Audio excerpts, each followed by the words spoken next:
σας. Αυτό είναι το πρώτο επεισόδιο από τις συνεντεύξεις που θα βλέπετε μέσω του καναλιού της ProDancers Studio και δεν θα μπορούσε να έχει ξεκινήσει διαφορετικά αυτή η σειρά επεισοδίων παρά με μια συνέντευξη με μια πάρα πολύ αγαπημένη μας χορογράφο.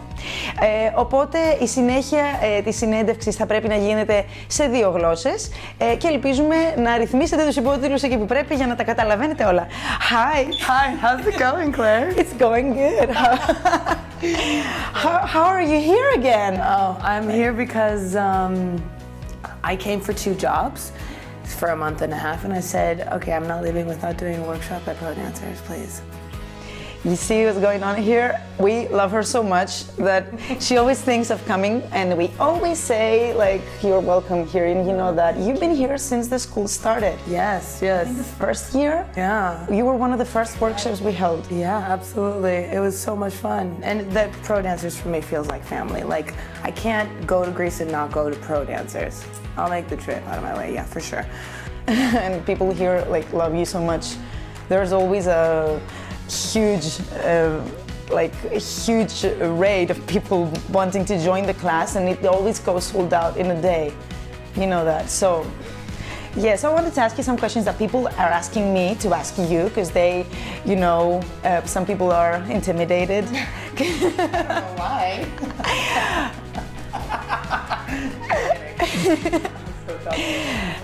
So yeah, some people wanted me to ask you some questions, and I've got some questions myself. So yeah, so I wanted to ask you what it was like for you, because I know you've been on a dance show, like on So You Think You Can Dance Greece. So how is it like as an experience? Did you regret it? Did it open doors for you? How was it? At first I was a little bit like nervous about the idea because I don't sometimes like how TV morphs the way you look through the screen and what happens backstage. It's a whole different story. I think the best advice is if, wait, we're not going to advice yet, sorry. It's okay. Oh yeah.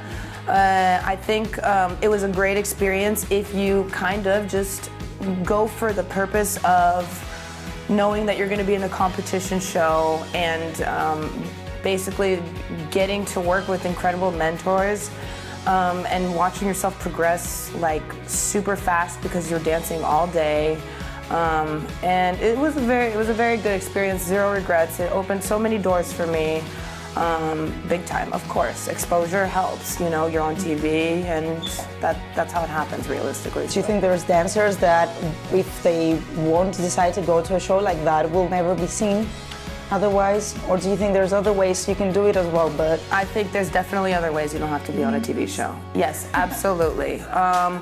I think the best, for example, platform is Instagram. I think people have to just go out of their way to really try and show themselves much more. There's lots of hesitation. People are holding back a lot.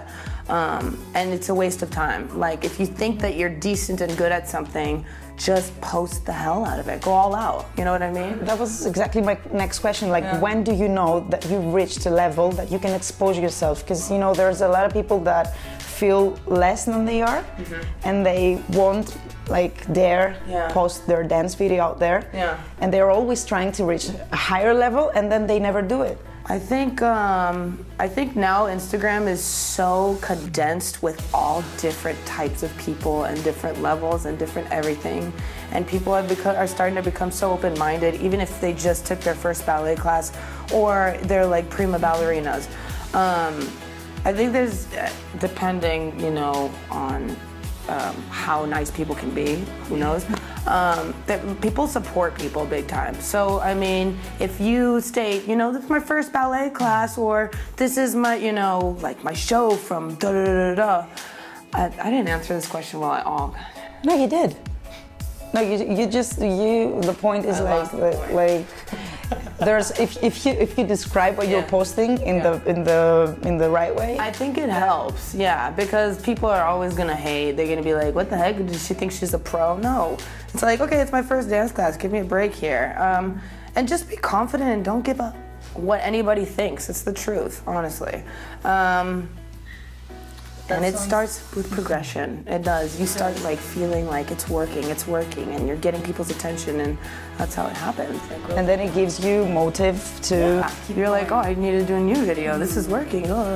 It's the truth, though. It is. It really is. Great. So you think Instagram helps more than YouTube? I would say so, yes, personally. At least from my experience. But other people say that YouTube helps more. For YouTube, people search for you. For Instagram, you're pop up after. What do you think people should do if they go to a TV show and get cut? Yeah. Or if they expose themselves and then some people dislike their video or dislike their video a lot, or even if they get bad comments and stuff, I know that shouldn't take you down in a way that, but... What happens when negativity hits, like big time, you mean, right? Yanika, especially when you're exposing yourself. Exactly. Basically, I would say that very moment, probably what I would do is just step out and look at it from a different, look at it as like this teeny tiny little world of annoyingness if it comes to a negative point. Like if there was a bad experience, somebody bullied you on your Instagram video, or you were exposed the wrong way on TV, just step out and like look at everything in like a huge platform and just look at how minuscule this thing is in your life. I think that's the first thing that I would do. And if anything, personally, I'm the kind of person that if like something doesn't go my way, it just gives me so much fuel to I think it's a good thing to get negativity, to tell you the truth, that's the only way that you build faster. Because if people praise you a lot or just say nice stuff to you, you're not going to progress, you're not going to go anywhere. So you have to take it internally too. Okay. Fuel, it's good fuel. It's very good fuel. Nice. So you currently live in LA, but what do you have to say to people that live here in Greece and don't know how to take the next step? Should they go abroad or should they try to do stuff here as well? Listen, I think what's lacking in Greece are dance companies, number one. I think in the contemporary world, I'm talking specifically, dance companies are definitely missing. I find it, I'm going to be honest, I find it a little bit like of a bummer that contemporary dancers are now hired at Bouzoukia. I'm speaking very honest here. That's the jobs that they can do. And I think that it's not fair. I think there should be definitely more dance companies. I think girls should put together teams and just expose their stuff and from there build different opportunities, girls and guys both. But I think generally it's important for a dancer to get out of their comfort zones, aka Greece sometimes. Because mom will cook you pasta, you can go for cafe. I know Greece lifestyle. You're definitely more relaxed, but I think if you have the experience even to just go to conventions outside, you'll start getting that drive. You'll understand what the real drive is. So I think everybody should definitely have a chance to go abroad at some point. You always have Greece to come back to, and then you may come back a different person and just kick ass, and then start a new thing. Exactly. So we need the motivation, even if it comes from the outside. I wanted to ask you a couple of questions that people ask me a lot, and ask other teachers a lot, and your opinion obviously counts a lot. So I would like to know what you think about people that are not so, they just started dancing and they are intimidated to take workshops or your class. I have to say, from the workshops that I've done, Yanika,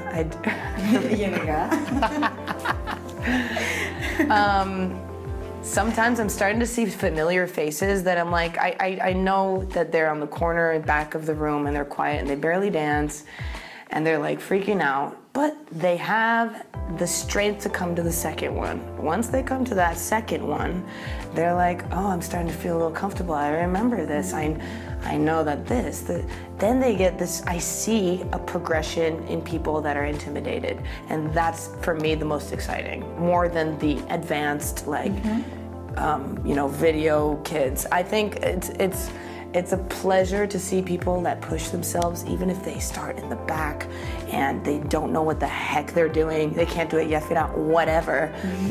Do a different pose or something.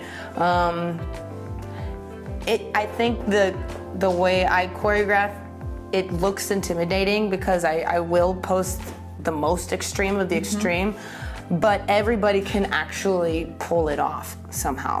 And in their own way. In their own way, absolutely, and I appreciate that. I'm an open-minded person, and I really like when people are like, okay, well, I can't hit this like this, but I can do this. Let me show her this little swag, and I'm like, yes, I love it. I love it. I love that. Great. So next time somebody who's, ένας καινούργιος μαθητής asks me, can I take her class? I'm just going to throw them in and lock the door. Yes, and yeah, absolutely. Please do that. And they'll thank me later. They will, absolutely. The first time seems a little bit like, okay, heck no, I'm never going to go back. And then you have somehow just come back and you're like a whole different person. It's just like taking a new gym class or something. So when are you coming back? I want to come back in spring. My goal is to come back once a year or once or twice a year. Okay. Yes. So I guess you're coming back for the next intensive master camp? Like 2019, can I book you now? Oh yes, please. I want to be part of that. I would love to. I would honestly just come for that. It's so true. When we announce that you're coming again for a workshop, people go crazy like it's the first time. Oh my gosh. So you should start joining big camps and conventions. You're gonna have a cult of your own. So do you have anything you want to say to the people that don't know you and would like to take your class? Yes, I do have something to say. Get out of your comfort zones. Don't waste your time. Come to the class. Sweat your butt off. Leave. Be confused. Say, what the heck did I just do? Come the second time. Kick butt. And then you'll understand what the class is about. You're so inspiring. Thank you. Thank you so much for this conversation. Δεν ήξερε, παιδιά, ότι θα της πάρουμε συνέντευξη πριν να έρθει για το σεμινάριο. Ήρθε ξαφνικά και της είπαμε ότι θα γίνει αυτή η συνέντευξη, οπότε γενικότερα ήταν η πρώτη μας φορά, οπότε θα δείτε progress στις συνεντεύξεις. Στη συνέχεια θα ρωτάμε πράγματα έτσι πιο spicy. Το κρατήσαμε χορευτικό. Ελπίζουμε να σας άρεσε αυτό το πρώτο επεισόδιο και αν θέλετε να ρωτήσετε και άλλα πράγματα τη Ζωή, στην επόμενη φορά την επόμενη φορά που θα έρθει η Ζωή θα μπορέσετε να τη ρωτήσετε ό,τι θέλετε εσείς και να ρωτάω εγώ τις δικές σας ερωτήσεις απευθείας, γιατί τώρα τα βασικά τα ξέρετε.